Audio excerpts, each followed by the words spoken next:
There are strange things out there that seem to have no explanation. Sometimes they're conjured up by the darkest corners of our subconscious. But on occasion, they dwell beyond the confines of our imagination. They may come from another realm, out of the sky, or from beyond the grave.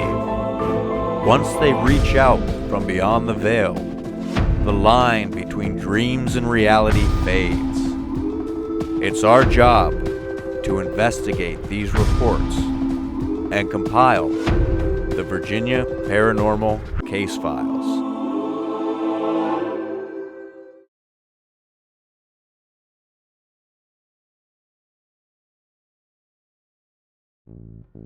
On April 12, 2019, we received a call to investigate a pre-Civil War house in Gloucester, Virginia, where a couple reported disembodied voices, objects mysteriously moving, and unexplained footsteps throughout the location.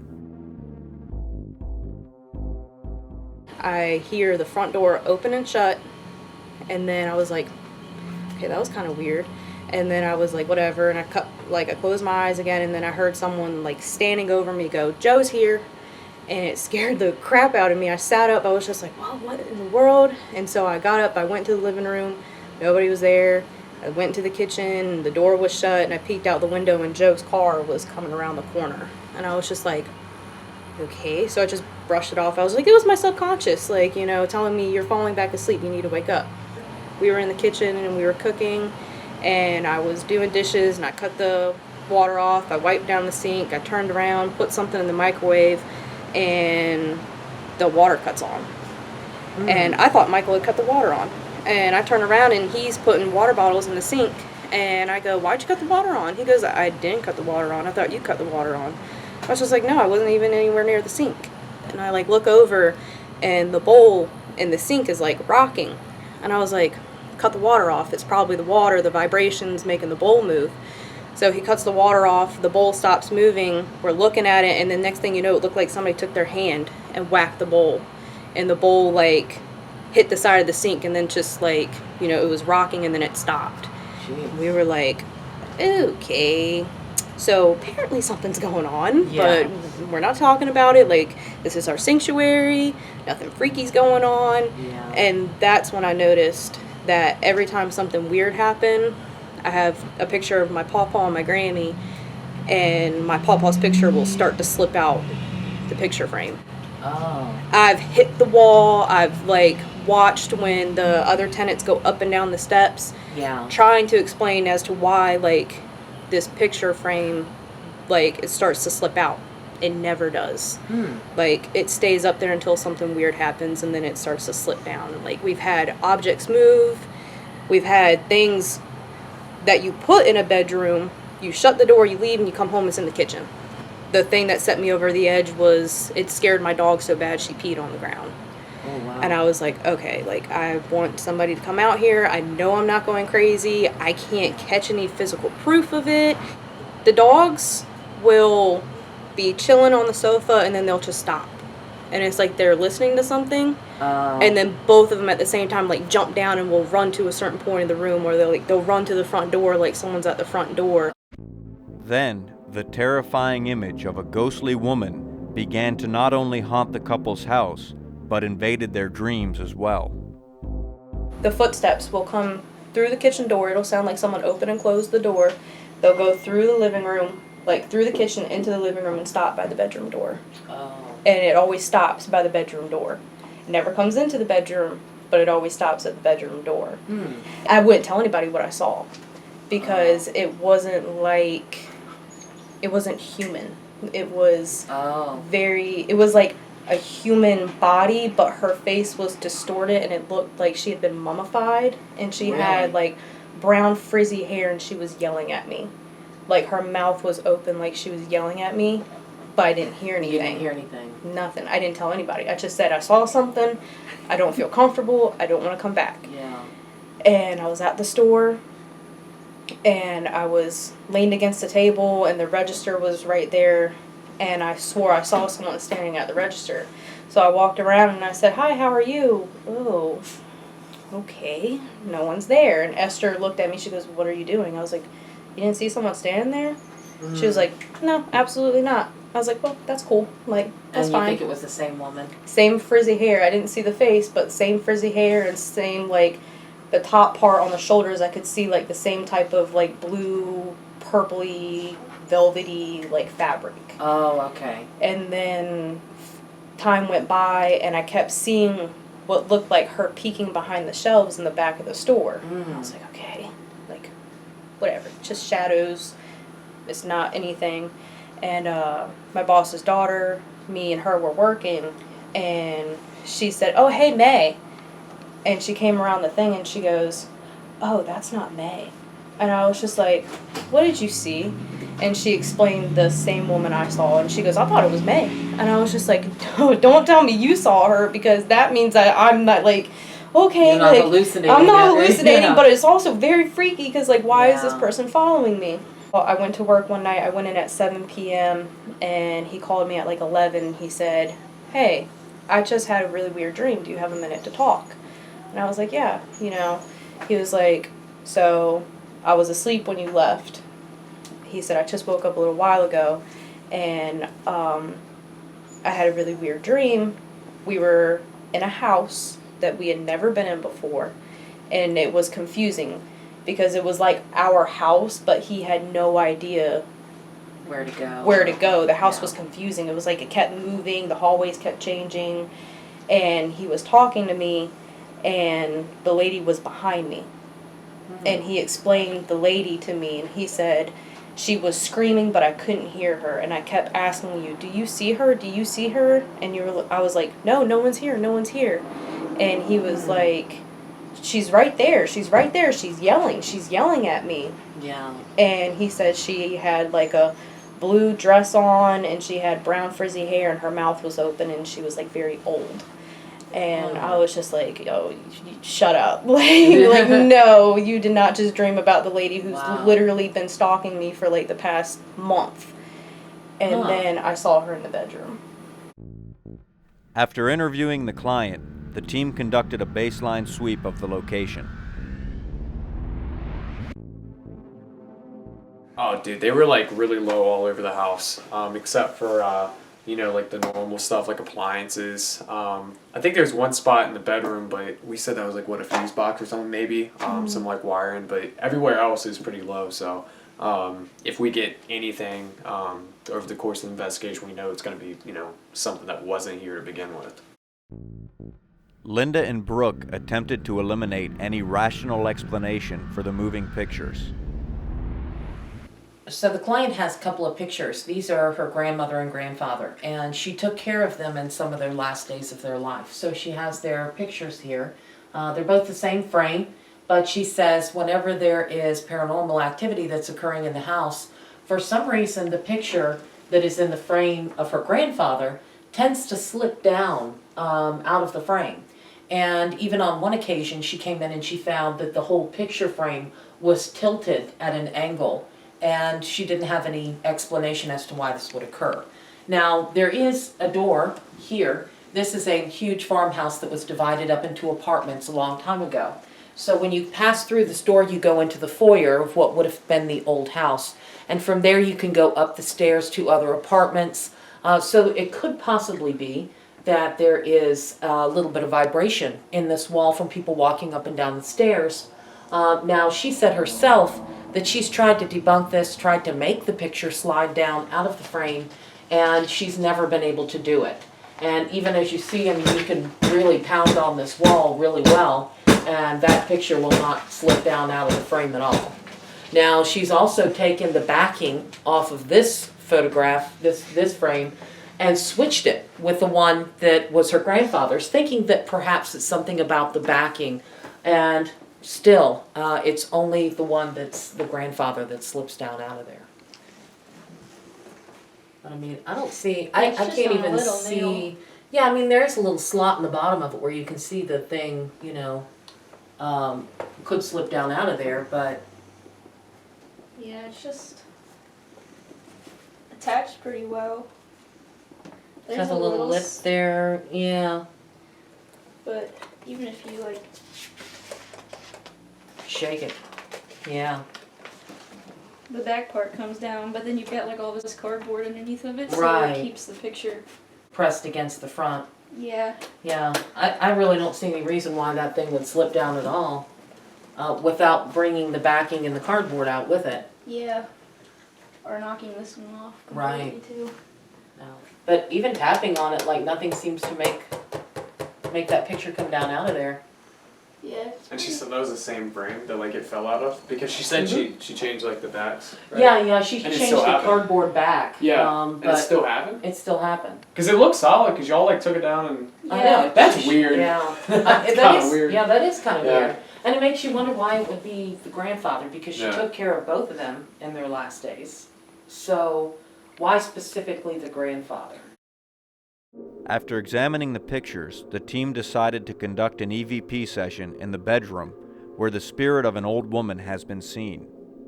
So we're going to start an EVP session, and we're going to do it a little differently than what we've done before. Jeff has an idea, like he always does, that will help us to figure out what ambient noises may be coming in through the EVP session. And what we're going to do is we're going to have David and Brooke are going to go into the bedroom, and they're going to actually perform the EVP session. I think Jeff is going to stand outside, and I'm going to stand just inside the living room here. And we're going to take note of any noises that we may hear that's coming from outside or coming from the ambient, from the house. And that way, if they hear something in the EVP session, or we hear something later on the recording, then basically we'll have an idea if it was something that came from outside or came from just a noise in the house, rather than it being something paranormal. I'm David. I'm Brooklyn. And we're not here to make you leave or anything like that. We just want to know, first off, if we're even talking with anything. Is anybody here or anything in the room with us right now?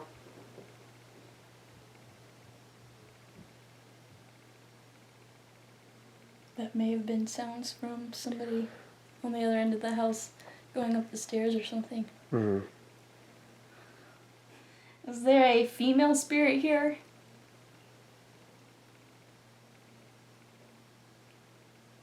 And there's going to be some faint background noise. I think it's from the tenants. It sounds like some kind of music, maybe a TV playing. Why are you following Jenna? Do you have something particular you want to tell her? A message?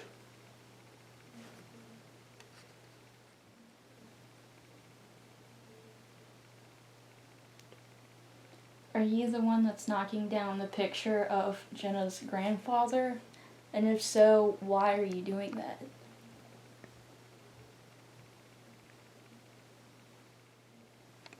We also have one of these EMF detectors running as well, just to pick up anything. Are you attached to this house or this property at all?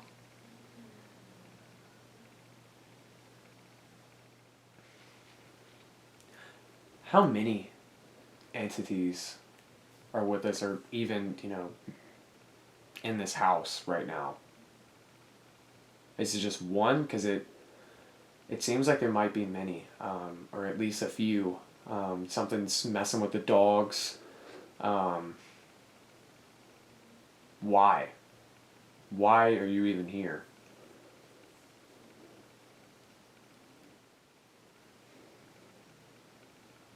What's your name?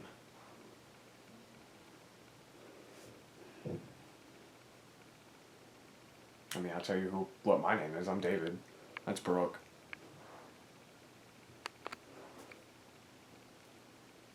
And again, we're not here to harm you or make you leave or anything like that. We just want to know why you're here. We just want to talk with you, and we have this this little device right there. All you got to do is just come close to it. It won't hurt you at all. If you just come close to it, it'll light up and make a sound just like this. Make a sound just like that, and it will just let us know that we're communicating with something. And again, we don't want to hurt you at all or make you leave. We just want to know that we're talking to something.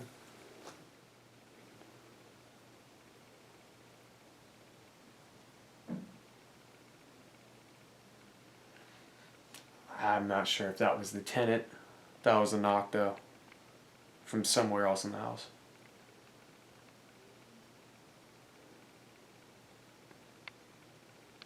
Yeah, so I think that was actually worked out really good because there were things that I was hearing out here that I knew was the cat moving around or could tell it was one of the tenants upstairs. But that, you guys were hearing and not knowing what it was. So Yeah. I think that worked out pretty good.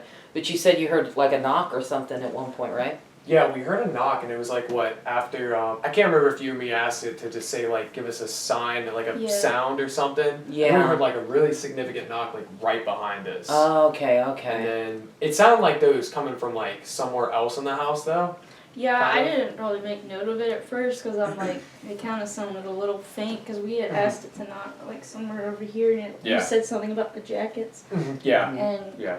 I just kind of assumed it was somebody living in this area, but it could have been, Yeah. our sign. Yeah, because I heard, sitting here in the living room, I heard something that was really loud, like a knock right here against this wall. Yeah. So I figured that was probably a tenant. But you also heard, what, noise from the other apartment or something? You could hear faint music playing or something? Yeah, we attributed that to like a TV probably going off. Okay. And like because I heard, it sounded like it was coming from this side, and then like right behind me kind of. Yeah. I was trying to figure out like where like I was sitting at. So I guess it'd be coming from like, this is like from my left is where I Right. was hearing it from. And like I made sure to like say, yeah, you're gonna hear some like faint music or something. Oh, Probably okay. the other people were listening to like Yeah. TV or listening to music, watching TV or something. Yeah, because I couldn't hear that at all from Yeah. where I was at. But more importantly, did you say sit-in? Huh? Sit-in? Sitting. Where I What was are you talking sitting? about? I said sitting. The EVP session was contaminated due to a TV in the neighboring apartment. No disembodied voices were detected. There was an apparent knock on the wall, but due to the possibility that it was one of the tenants, the evidence was thrown out. We're going to do a spirit box session, and a couple of times we've tried doing them with headphones or earbuds in this case. And what the point of this is that the person who's listening to the spirit box through the earbuds, through the headphones, cannot hear the questions that are being asked and cannot be biased by the questions. So it makes it a little bit more possible for us to be able to rule out any kind of pareidolia that we may hear. All right, I'm Jeff. I'm David. In Brooklyn. Is that woman that was following around Jenna, right? Is her name? Is she with us right now? Is she in this house with us right now?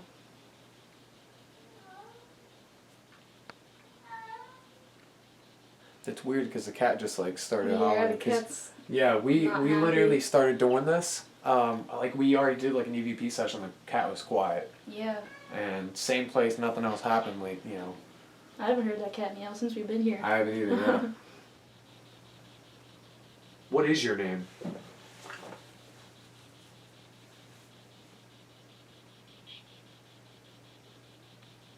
Are you the one that keeps moving the picture of Jenna's grandfather?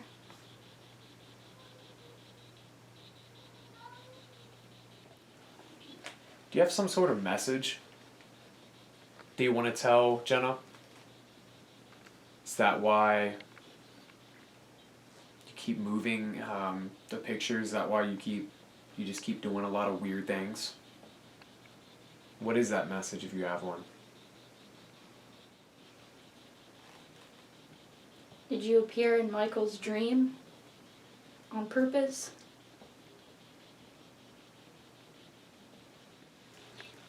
Are you scaring the dogs?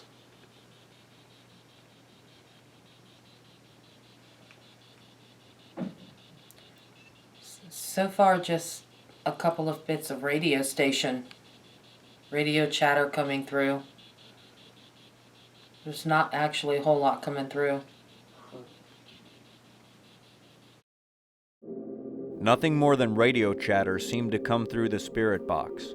We decided to move the investigation into the living room.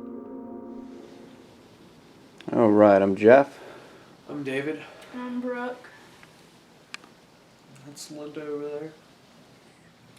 Are you attached to something in this room? I keep looking at like ever since they pointed out that picture, that picture really descriptive, right? With the 5 women and like Victorian style clothes. yeah, Victorian style, yeah. Are you maybe attached to that in some way?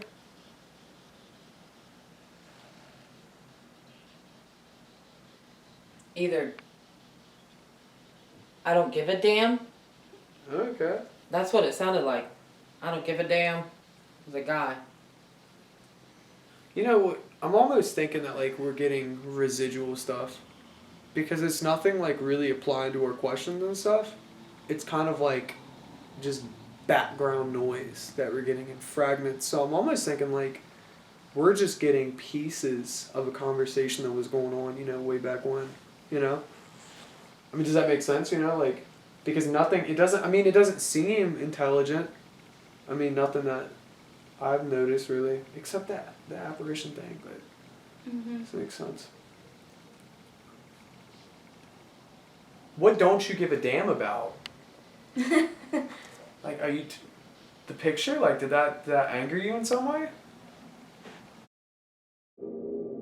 After wrapping up the spirit box session in the living room, the team discussed the possible reasons for the reported sightings. But as far as like stuff here in the house, I mean, I guess it could be residual.